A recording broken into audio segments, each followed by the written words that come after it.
आज के वीडियो में दोस्तों बात रोगों की चिकित्सा के बारे में चर्चा होगी। बात रोग की चिकित्सा, पित्त रोग की चिकित्सा और कफ रोग की चिकित्सा किस तरीके से की जाए कि आप इन रोगों से बच सकें। आइए देखते हैं।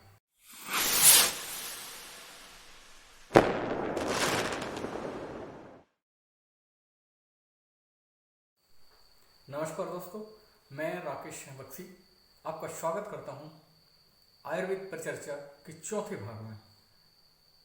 पहली बार चर्चा हुई कि बात रोगों के लक्षण क्या होते हैं, दूसरे ये बात पित्त कफ हमारे शरीर में किस तरीके से कार्य करते हैं, तीसरा वीडियो था दोस्तों कि बात पित्त कफ क्यों बढ़ जाते हैं, ये रोग कारक किस कारण से हो जाते हैं। आज चौथा वीडियो है इस विषय को लेके कि दोस्तों इसकी चिकित्सा कैसे की जाए जब आपकी प्रकृति विकृत हो गई हो, यानी कि बात रोग बढ़ गया हो या पित्त रोग बढ़ गया हो या कफ रोग बढ़ गया हो, तो आप इसकी चिकित्सा कैसे कर सकते हैं। इस विषय पे आज सारी चर्चा होगी। तो पहले बात रोगों की चिकित्सा करने के लिए सबसे पहले दोस्तों होता क्या है कि जब व्यक्ति का पाचन तंत्र खराब हो जाता है तो उस समय कोई भी रोग जन्म लेते हैं। तो सबसे पहले उसकी पाचन प्रक्रिया को दुरुस्त करना बहुत ही आवश्यक होता है। तो इसमें ब्रेचन शब्द आया है, तो पेट साफ करने के लिए ब्रेचक औषधियाँ दी जानी चाहिए और उसके बाद पाचन प्रक्रिया सुधारने के लिए पोषण संबंधी जो भी भोजन करते हैं उसको सही तरीके से पचाने के लिए ऐसी औषधियाँ देनी चाहिए। जब पोषण युक्त दी जाएगी तो जैसे बात रोग यदि पोषण की कमी से हुआ है या संतुलित भोजन न मिलने के कारण से हुआ है तो वो उससे दूर हो जाएगा। अब रात्रि जागरण के कारण से यदि हुआ है तो रात्रि जागरण कम किया जाए, व्यवस्थित तरीके से सोना और जागना किया जाए और सोकर या विश्राम करके उस कमी को भी पूरा करना चाहिए। और तीसरा जो है, जैसे कोई मद्यपान या कोई नशे से बात रोग हुआ है तो उसको भी छोड़ना चाहिए। उसके बाद अच्छी जो बल बढ़ाने वाली दवाइयाँ हैं, जैसे महालक्ष्मी विलास रस है,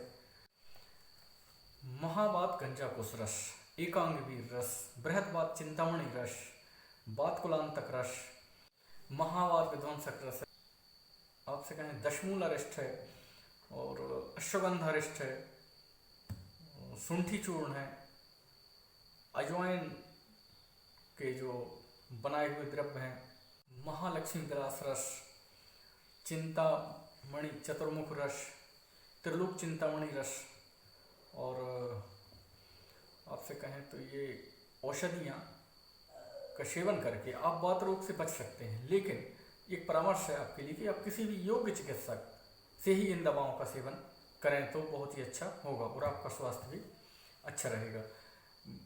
वरना कई बार ये होता है कि अति योग से नुकसान होने की संभावना होती है। तो ये बहुत ही आवश्यक है किसी योग्य चिकित्सक से आप परामर्श करने के बाद ही दवा का सेवन करें। पित्त वृद्धि की चिकित्सा की बात करें या पित्त जो तत्व है उसकी जो विकृति है उसकी चिकित्सा के लिए कहें तो सबसे पहले तो पेट पाचन प्रक्रिया सुदृढ़ करनी चाहिए।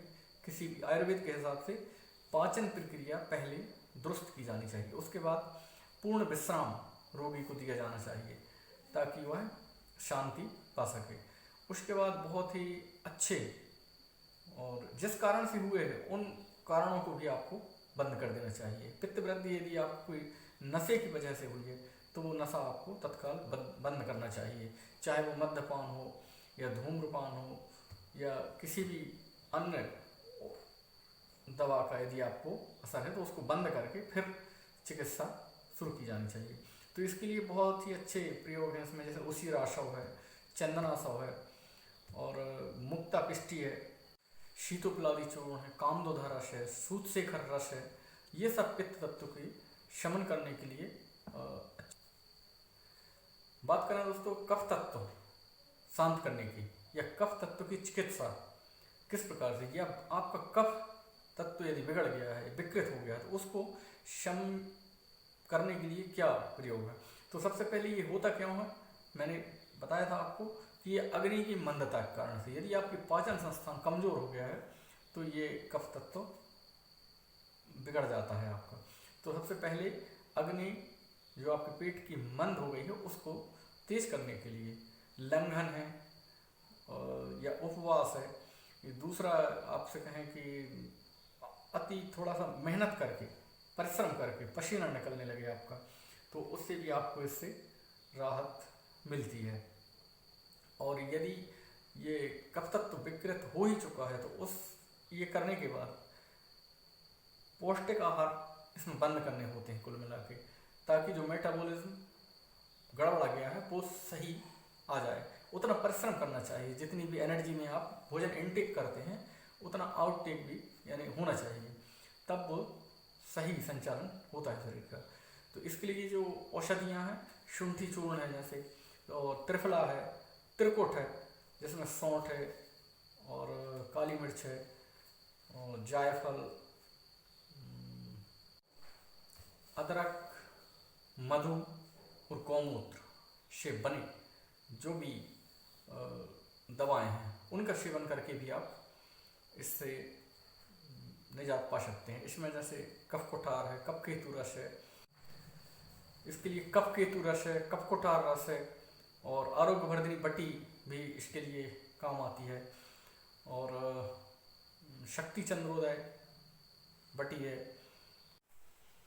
दोस्तों, कफ तत्व यदि आपका बढ़ गया है या विकृत है तो जिन चीज़ों से हुआ है पहले तो उनको दूर करना चाहिए। जैसे आप अत्यधिक यदि शीत में रहते हैं तो वो शीत में रहना बंद करें, गर्म कपड़े पहनें, और शीत या जो ठंडे कफ बढ़ाने वाले जो खाद्य पदार्थ हैं उनको आप बंद करें, और साथ ही अत्यधिक तला भुना या कोल्ड ड्रिंक्स हैं या आइसक्रीम है या फ्रिज की हुई ज़्यादा ठंडी चीज़ें हैं, ये सब खाना आप बंद कर दें। और उसके बाद उचित चिकित्सीय परामर्श के साथ इन औषधियों का सेवन करें तो आप स्वस्थ रहेंगे, आपका स्वास्थ्य भी बहुत अच्छा रहेगा और आप लंबी आयु प्राप्त कर सकेंगे। आशा ही नहीं, पूर्ण विश्वास है दोस्तों कि आपको वात पित्त कफ के शमन के बारे में सारी जानकारी आपको मिल गई होगी। नमस्कार।